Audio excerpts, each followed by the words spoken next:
तोता इसे इंग्लिश में पैरट कहते हैं। मैना इसे इंग्लिश में स्टार्लिंग कहते हैं। मोर इसे इंग्लिश में पीकॉक कहते हैं। मोरनी इसे इंग्लिश में पीहन कहते हैं। कौवा इसे इंग्लिश में क्रो कहते हैं। कोयल इसे इंग्लिश में कक्कू कहते हैं। मुर्गा इसे इंग्लिश में कॉक कहते हैं। मुर्गी इसे इंग्लिश में हैन कहते हैं। हंस इसे इंग्लिश में स्वान कहते हैं। नर बत्तख इसे इंग्लिश में ड्रैक कहते हैं। चील इसे इंग्लिश में काइट कहते हैं। बाज इसे इंग्लिश में हॉक या फाल्कन कहते हैं। गिद्ध इसे इंग्लिश में वल्चर कहते हैं। शुतुरमुर्ग इसे इंग्लिश में ऑस्ट्रिच कहते हैं। उल्लू इसे इंग्लिश में आउल कहते हैं। कबूतर इसे इंग्लिश में पिजन कहते हैं। गौरैया या चिड़िया इसे इंग्लिश में स्पैरो कहते हैं। सारस इसे इंग्लिश में क्रेन कहते हैं। बुलबुल इसे इंग्लिश में नाइटिंगेल कहते हैं। पपीहा इसे इंग्लिश में हॉक कक्कू कहते हैं।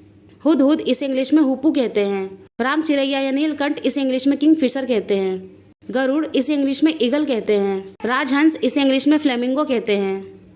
बटेर इसे इंग्लिश में कोयल कहते हैं। तीतर इसे इंग्लिश में पार्ट्रिज या फेजेंट कहते हैं। समुद्री कौवा इसे इंग्लिश में पीविट कहते हैं। फाख्ता इसे इंग्लिश में डव कहते हैं।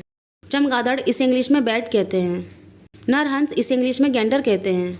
हंस का बच्चा इसे इंग्लिश में सिग्नेट कहते हैं। काला कौवा इसे इंग्लिश में रेवन कहते हैं। चकोर इसे इंग्लिश में रेड लेग पार्ट्रिज कहते हैं। मादा बत्तख इसे इंग्लिश में डक कहते हैं। बतख का बच्चा इसे इंग्लिश में डकलिंग कहते हैं। अवाविल इसे इंग्लिश में स्वेलो कहते हैं। कटफोड़वा इसे इंग्लिश में वुड पैकर कहते हैं। काकातुआ इसे इंग्लिश में कोकेटो कहते हैं। बया पक्षी इसे इंग्लिश में बीवर वर्ड कहते हैं। चकवा इसे इंग्लिश में रडी गूस कहते हैं। मुनिया इसे इंग्लिश में थ्रस कहते हैं। समुद्री बगुला इसे इंग्लिश में पेंगुइन कहते हैं। लावा पक्षी इसे इंग्लिश में लार्क कहते हैं। गिनी मुर्गा इसे इंग्लिश में गिनी फॉल कहते हैं। खंजन पक्षी इसे इंग्लिश में वैकटेल कहते हैं। जल कौवा या पन कौवा इसे इंग्लिश में कॉर्मोरेंट कहते हैं। जल पक्षी इसे इंग्लिश में लून कहते हैं। बगुला इसे इंग्लिश में हेरन कहते हैं। समुद्री गल या गंगा जिल्ली इसे इंग्लिश में सिगुल कहते हैं। टिटहरी इसे इंग्लिश में सेंट पाइपर कहते हैं। पेरू पक्षी इसे इंग्लिश में टर्की कहते हैं। मुर्गी का बच्चा इसे इंग्लिश में चिक कहते हैं। कलहंस इसे इंग्लिश में गूस कहते हैं।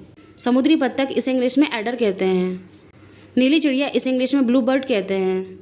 लाल चिड़िया इसे इंग्लिश में रॉबिन कहते हैं। हीरामन तोता इसे इंग्लिश में मको कहते हैं। हवा सील इसे इंग्लिश में पेलिकन कहते हैं। गुंजन पक्षी इसे इंग्लिश में हमिंग बर्ड कहते हैं। छोटी गाने वाली चिड़िया इसे इंग्लिश में फिंच कहते हैं।